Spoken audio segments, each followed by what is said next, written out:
রামনগর আউটপোস্টের যৌথ উদ্যোগে প্রায় 100 গ্রাম ব্রাউন সুগার আমরা উদ্ধার করতে সক্ষম হয়েছি। গোপন সূত্রে খবর ছিল যে এখানে একটা ড্রাগ হ্যান্ডওভার টেকেন ওভার হওয়ার চান্স আছে।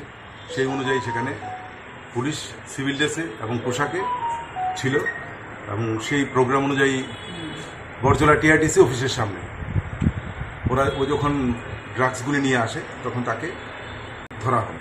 ধরার পর চেক করা হয়। চেক করার পর তার কাছে 9টি পাউচ পাওয়া যায়, যার প্রতিটিতে 9.99 গ্রামের মতো আছে, অর্থাৎ টোটাল প্রায় 100 গ্রামের মতো ব্রাউন সুগার আছে, যেগুলি বাজার মূল্য নট লেস দেন 8 লাখ।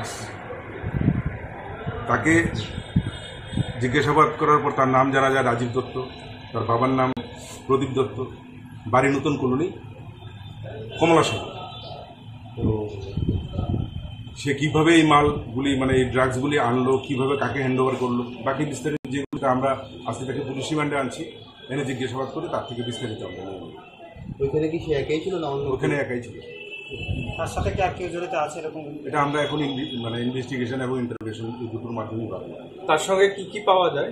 একটি মোবাইল আছে, তার আই কার্ড আছে এবং বাকি ড্রাগস। তো সেই ড্রাগসগুলি কিভাবে ক্যারি করতেছিল?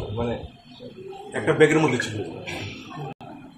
গতকালকে পশ্চিম থানার এবং রামনগর আউটপোস্টের যৌথ উদ্যোগে প্রায় 100 গ্রাম ব্রাউন সুগার আমরা উদ্ধার করতে সক্ষম হয়েছি। গোপন সূত্রে খবর ছিল যে এখানে একটা ড্রাগ হ্যান্ডওভার টেকেন ওভার হওয়ার চান্স আছে।